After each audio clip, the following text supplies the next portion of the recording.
Hello everyone, it's Attacker72 here, and for today, welcome back to another review video, and for today's topic we're about to talk about, we are going to be reviewing the re-release of Multiversus. Back in 2022, Multiversus went popular by a long shot, from its unique character roster, from the online aspect, but most of all is the fact that the game was pretty fun every now and then. Even though I didn't play much of Multiversus until like last year, I do appreciate how much they put into effort here, and especially when it comes to Warner Bros. And first-player games that try to make a good effort into it. It even won Fighting Game of the Year back in 2022 in the Game Awards.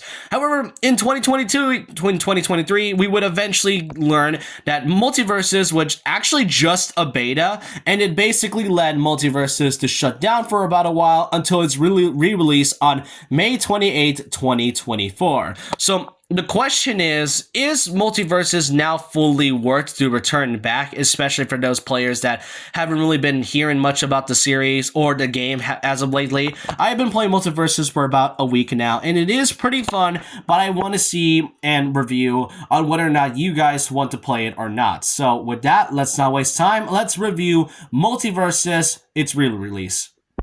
So first of all, let's kind of talk about the online aspect, since I feel that it's the most important thing to talk about before we get to the other bunch of content. So first off, the online is way better. You can get into matches way easily than what happened last time, since it does take a while for matches to sorta get into place, especially with the matchmaking and whatnot. And when I play the typical 2v2 or sometimes 1v1, I get into matches very easily in the span of 4 to 5 seconds. So online has fully improved, so I am glad of that. And you still have the usual modes from its local play if you have friends around, along with the online of 2v2s versus 1v1. So online is great. I will say it is a vast improvement from last year. Now in terms of the gameplay itself, it still plays the same. I mean, it's really no joke when it comes to the fact that this was only a beta and it shut down last year, but it still does play the same. However, I'm not sure if it's just me, because this is probably just from a lot of fighting game players and whatnot, but this game feels slow. I'm not gonna lie, there are moments in the game wherever I attack, it feels weirdly slow. And floaty too. Yeah, Multiversus still has its floaty aspect. That was like one of the major complaints I remember a lot of critics talked about last year when it comes to Multiversus, and I can truly understand why. And the game is still floaty as ever. I will give it that. And I don't mind its floaty aspect, but it kind of removes a whole part of the game that kind of just leaves me out of it. And then we get to talk about the fact that, as I stated, it is slow. Every now and then it plays weirdly slow. Now, what other things can you really do aside from the online aspect? Well, since this game is free for everybody, this game also has a battle pass, because why not? Last year's battle pass wasn't great because it basically locks certain parts of the game and some other outfits that you aren't able to get unless you grind all that time.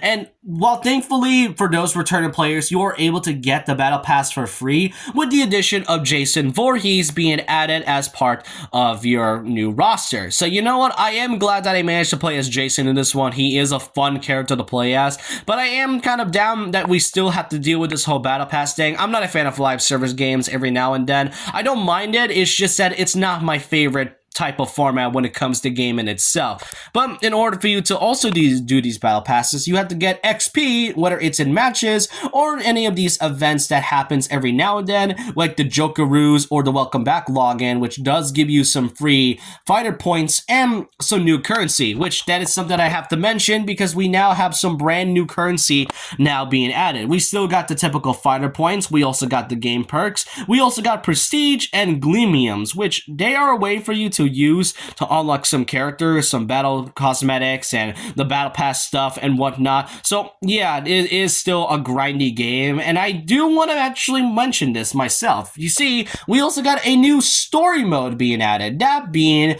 the Rips, and as of right now, they have only gotten 3 Rips released, being Multiversus Mayhem, Rip Detectives, and Jason vs. Multiverse. As of right now, Techno Horror Terror hasn't released until like 4 days from now, and this is essentially this game's own version of story mode.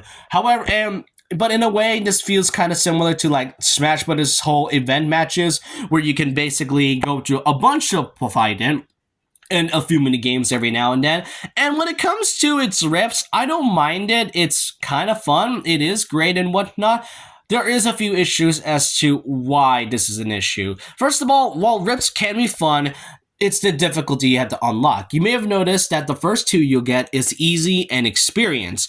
But Crush-In and the other three difficulties, Insanity and Loony, you have to unlock via simply leveling up your gems. And for those who don't know, the gems are basically your equipment in order for you to, play a little bit more better than usual. Now, why is this an issue? Well, that's because difficulty-wise, Crush-In is locked behind gem level 4, and if you aren't able to get the gems so easily into those said levels, then you likely are never going to get Crush-In out because it's going to be locking you out for a while unless you get that specific gem into that said level. That's what makes it really hard. That's what makes this rip kind of a negative in my part, because how are you exactly going to lock something behind a level up system when you can just simply unlock it just by playing the other difficulties? That's like if Smash Brothers, when you had to unlock the other difficulties just by playing 7 hours of one character in classic mode. That's the definition of the difficulty for RIP. So it is pretty fun when you go to the fighting aspect. It's unlocking the other difficulties is what makes it down. And that's actually how you're supposed to unlock Agent Smith.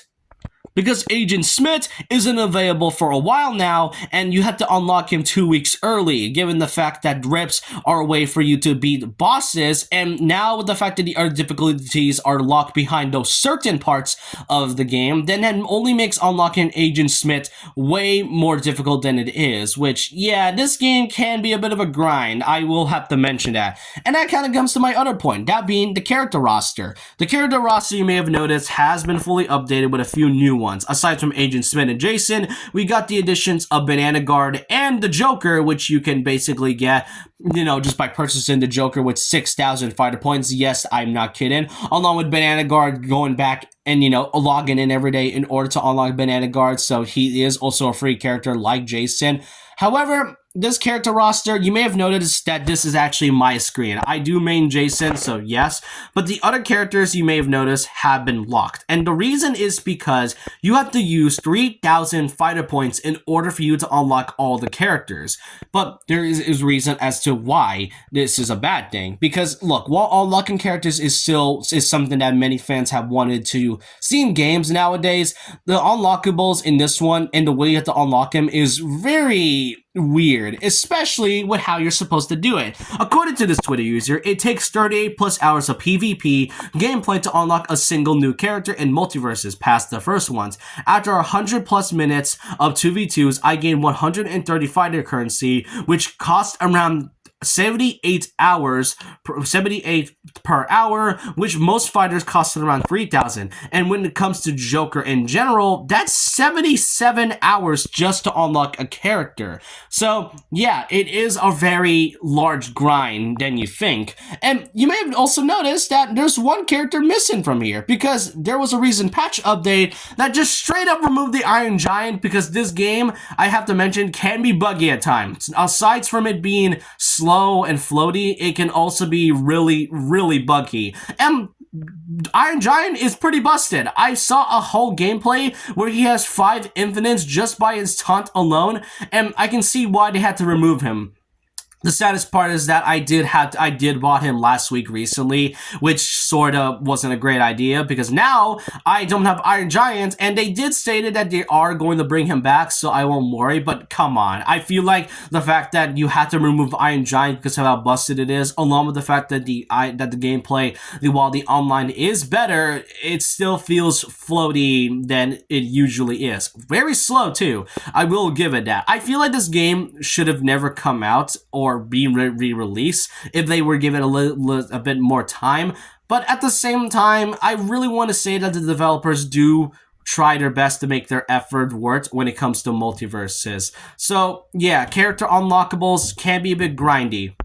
So, what do I have to give this score overall? I will give it a 7.8 out of 10. Gameplay is fun, online is way better, the unlockables and characters, they are still fun to play as, especially with the newer ones that have been added, though the grinding aspect is sort of what puts this game down a little more, along with the fact that the rifts are sort of just essential story mode, and that the difficulties are locked behind certain requirements in order for you to get difficulties, which all that happens just for you to unlock one character that won't be coming out for like a couple weeks and whatnot.